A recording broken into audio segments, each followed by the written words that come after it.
What's this? Fire pit. Garage opening. Downstairs entry. Sheriff's office. Dwelling. Good job, gentlemen. Police department! Inside this home in Cloudcroft, New Mexico, officers are unknowingly standing just feet away from Craig Thatford's decomposing body, hidden so carefully that even the growing odor doesn't immediately raise alarm. For months, he's been reported missing, with no signs of struggle, no clear timeline, and no reason to believe he would ever just disappear. Is that dirt? Or is that blood? But while investigators search for answers, someone inside the house has already taken control, disabling security systems, cleaning specific areas, and continuing to spend Craig's money as if he's never coming back. By the time police finally uncover what's been hidden in plain sight, the case shifts instantly from a missing person investigation to something far more calculated. Sure you understand why we're all here? Yes. I'm just going to tell you right now, I'm going to need a lawyer.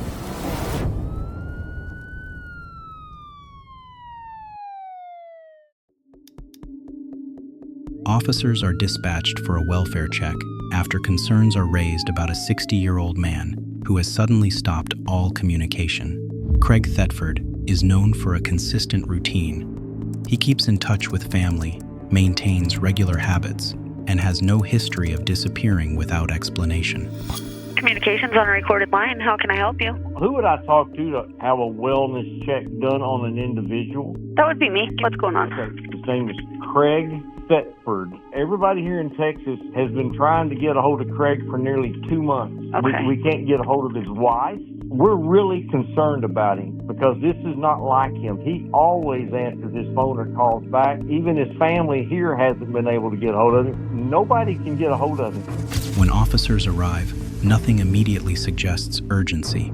The house appears closed, quiet, and undisturbed. There are no visible signs of forced entry, no reports of conflict, and no indication that anything inside has gone wrong. At 97, Heather? No, sir, I've been really worried about him Okay. since January. Since January? Yeah. So, is it like, do they live here like part-time, or is it like full-time kind of thing? Do you know? Well, he moved up here. They moved up here full time. Okay. Oh, this was back about 2 years ago, and we were real good friends and everything. Okay. And we were both on the James Canyon Fire Department. Okay. Have you seen any vehicles or anything? Anybody in there? There was a black car that was up here, and they parked up there in the shop right there in the shed. Yeah. But they were kind of discreet. Okay. And they had Texas plates on it, and I seen them drive by a few times, but Did you recognize the vehicle? Was it like something that they usually drive, or no. about like how often would you say you guys usually talk, or? Oh, he talked all the time. Like, was it like phone calls, messages, or just like in person? Oh, he's the one that helped me do all this driveway. Oh, He's the okay. one that helped me do this roof. Okay. Okay, so you guys would hang out. Yeah, stuff we were like real that. good friends. Gotcha. And you said since January you haven't seen anybody, heard from him, or anything like that? Yeah, January, I got sick, he got sick, and then a couple of other people on the fire department got sick. Okay. And then it was after that, he just disappeared. Okay. I didn't know if he got sick and passed away, or I didn't know what happened. Okay. Because I ain't been able to talk to him or nothing. Gotcha. All right, Mr. I know his mom was in real bad health over in Breckenridge. Okay. And that's where they were supposed to move back to for the time being. At this stage, the situation is treated as a missing person case, but one detail stands out immediately. No one can clearly define when Craig was last seen or when his routine first broke. His absence does not begin with a specific event. It forms gradually, without a clear starting point, which makes it harder to establish a timeline. Over the following weeks, investigators attempt to piece together Craig's last known activities. Family members confirm that they have not heard from him since January. This gap raises concern because it contradicts his usual behavior. He had ongoing plans, stable living conditions, and no known reason to cut off contact. Neighbors are unable to provide useful details beyond noticing that he has not been seen for an extended period. Yes, ma'am. How are you? I'm Deputy Pintor with the Turner County Sheriff's Office. We were looking for Craig Thatford. Yeah, we haven't heard from Craig. Okay. We're buying the house from him. Okay. He was in Breckenridge taking care of his mom. In Breckenridge? Yeah. Okay. And yeah, we've been trying to get a hold of him because we're paying money every month, and he was doing a spreadsheet for us, and yeah. So you guys are buying the property over here next door? We're buying this one. This one, okay. Yes. Gotcha, okay. Yes. How long has it been since you have spoken to him or seen him? It has been since January. Since about January? Yeah. Okay. Now, his wife Dina is my friend. She's in and out from the house down there. Okay. She hasn't really talked to him either, which is weird. Have you talked to Dina lately? Mm-hmm. Yeah? Yeah. And have you asked her anything about like Craig, how he's doing or anything like that? From what she's telling me, she's not talking to him either. She's not, oh, okay. Yeah. So are they like not together right now? I think they're splitting up. Gotcha, okay. Okay. Sure that's what's happening. And when was the last time you saw Dina here in the area? It's probably been about 3 weeks now. About 3 weeks? Yeah. Gotcha. She's supposed to be coming to town this week, though. Yeah, so pretty much the reason we're here is because some of Craig's friends were worried about him because they haven't heard from him in a while. Right. So that's why we came out here to try to see if he was here, just make sure that he's okay. Obviously, as you already know, there hasn't been anybody staying in the house for a while. There are no reports of disturbances, unusual visitors, or suspicious activity around the home.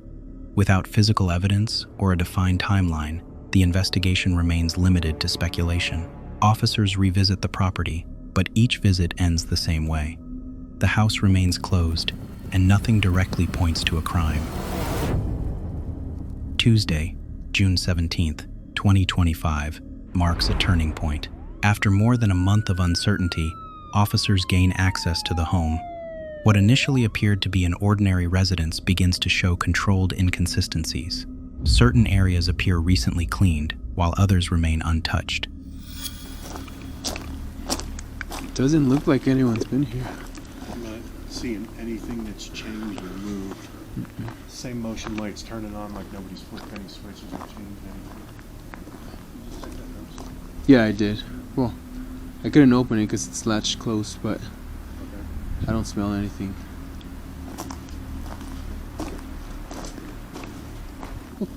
What's this? Fire pit? Garage opening. Downstairs entry!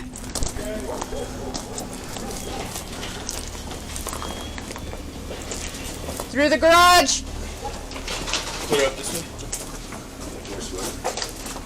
Sheriff's Office! Hold this dwelling. Sheds first. Good job, gentlemen. Police Department! Sheriff's Office, announce your cell! Search warrant! Looks like you have an upstairs.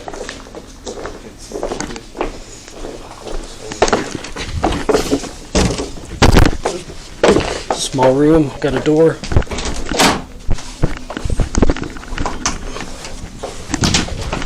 Small room coming out. Okay. Small room. Light it up.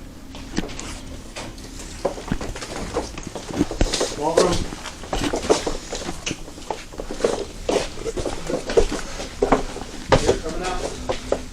I'm gonna go right.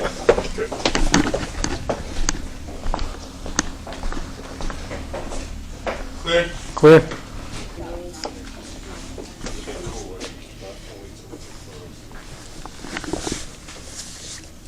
Is that dirt? Or is that blood? This selective cleaning suggests intent rather than routine maintenance. As officers continue their search, they discover Craig's body inside the property. He has been concealed in a way that prevents immediate detection. The condition of the body indicates that he had been there for an extended period, confirming that he never left the home. Dana took all of his gear and put it inside the brush truck.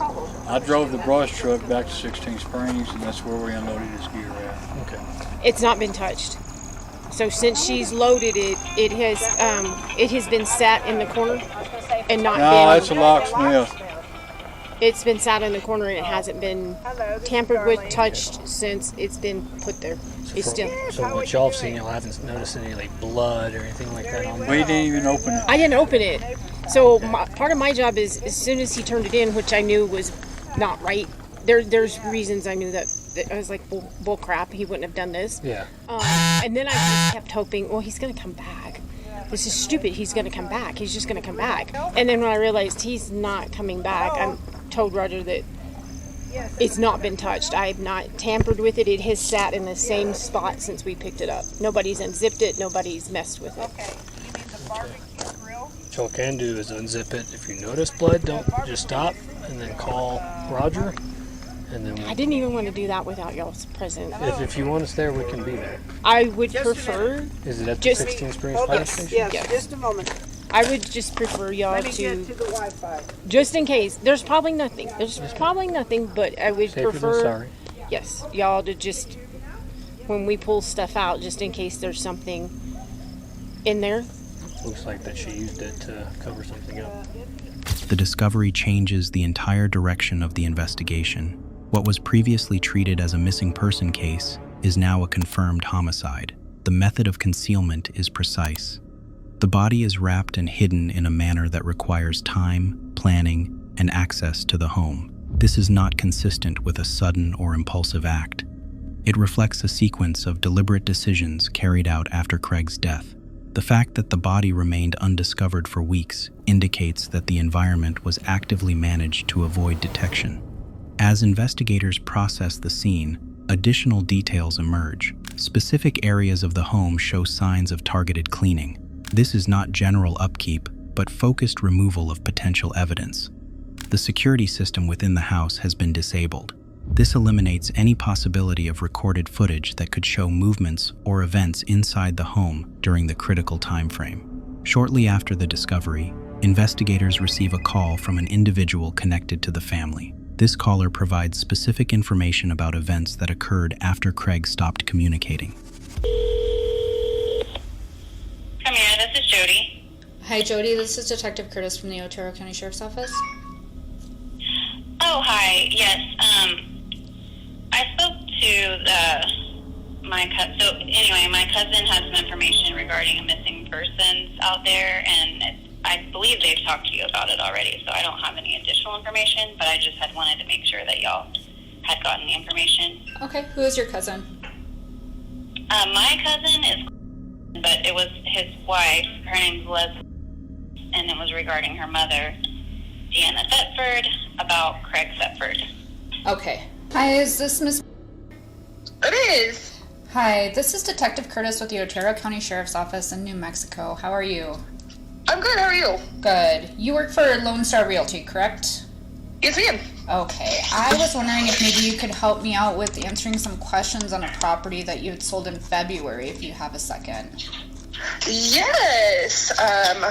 Which house is it? In Seymour. Yes. Yes. All right. You had sold it to a single buyer? Yes. Okay. Can you verify the name for me? Dina? Yes. Okay. And did she didn't have another person in the transaction with her? No, ma'am. Okay. Do you remember when it was that she was inquiring to purchase the property? But it was just her name on a contract, and let me see if I have dates.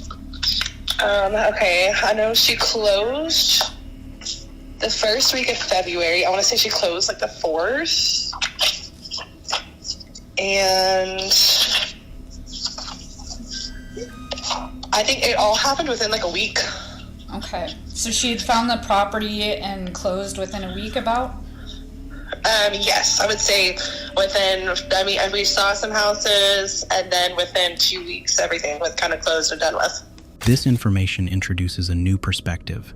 Instead of focusing only on Craig's disappearance, investigators begin examining the actions of those around him during the same period. One of the most significant developments involves financial transactions. Evidence shows that money associated with Craig was used after his disappearance. These transactions are not minor or routine. They include a cash purchase of property in Texas. The timing of this purchase aligns directly with the period when Craig could not be contacted. The speed and certainty of the transaction suggest that the person involved was not expecting Craig to return. This creates a direct contradiction. While Craig's life showed no signs of instability or plans to leave, someone else was making decisions as if his absence was permanent. A close friend of Craig provides additional context. According to the friend, Craig had future plans, stable relationships, and no indication of personal crisis. She wanted to take her life? No. No? Did she have a method she was planning on using? I don't know. She didn't say that. I knew she was real depressed. But I didn't expect any of this. Okay. About how long has she been back here? She started coming back off and on. And I don't remember what it was. Maybe it was, we were there Thanksgiving. It was the first time I'd seen their place. And so it was after Thanksgiving. Did she tell you, did you know how she bought the house? She said that Craig gave her the money to buy a house here? Yeah. And she packed up some, you said she packed up some furniture and stuff to move into the other property? Mm-hmm. Okay. Yeah. And she had gone back and forth between here and New Mexico. Did she say any interactions that she had with Craig, or? I don't think Craig was ever around after that. He was a bully. And, but he could be very kind. When you say he was a bully, is there something that you saw or that Dina told you? Craig has thrown her out of the house many times. I've had to go and pick her up many times. Was that while they lived in Breckenridge? Or? Yes. I had talked to her before, and I suggested her to leave, and she didn't leave, and she should have, because neither one of them would be where they're at. This reinforces the idea that his disappearance was not voluntary. The contrast between Craig's consistent lifestyle and the actions taken after he went silent becomes a central focus of the investigation. As evidence continues to build, attention turns toward Deanna Renee Thatford. Her proximity to the environment, combined with control over the household, places her in a position where she would have both access and opportunity. Investigators identify inconsistencies in statements and claims regarding Craig's absence. These inconsistencies become more significant when compared with the physical evidence collected from the home. On July 8th, investigators present key findings to a family associate who had previously provided information. By this point, the case has developed into a structured sequence of events supported by multiple forms of evidence. I do understand that Dina was here. You had mentioned that his cell phone was gone. I know that you had had some text message communication with, I think, and you had mentioned that Dina had Craig's phone because she wanted to hold on to it for... Mm-hmm. She said he wanted to keep it because the roofing, where he sold his roofing company to this kids in town, was on his phone. And she said he hadn't been able to talk to us because the phone wasn't working right. He couldn't hear through it or something. Biological evidence further strengthens the case by linking Deanna to items associated with the suspected weapon. The investigation establishes that Craig's death did not result from an isolated incident followed by immediate discovery. Instead, it involved a controlled environment where actions were taken over time to delay detection. Each decision, from concealment to financial transactions, contributes to a pattern that reflects awareness and intent. All right, Dina. So, I'm sure you understand why we're all here? Yes. Did you get a copy of your arrest warrant No, yesterday? I haven't gotten when a you were copy picked of up? Okay. anything by anybody anywhere. Okay. And I'm just gonna tell you right now, I'm gonna need a lawyer. Okay. And that's as far as I wanna go. Okay. That's fine. Do you already have a lawyer that's set up with you or anything like that? No, I haven't been. I've been here in Texas. Yeah. All right. I didn't know if you had already reached out to one or had talked to one before. I have not known what to do. I just really haven't known what to do. Yes. So I can meet you out there with your attorney if you'd like, and then we can sit down and chat. Following the accumulation of evidence, Deanna Renee Thatford is arrested and charged. The charges include first-degree murder, tampering with evidence, and forgery. Under New Mexico law, these charges carry severe penalties, including the possibility of life imprisonment. She is held without bond as legal proceedings begin in Otero County District Court.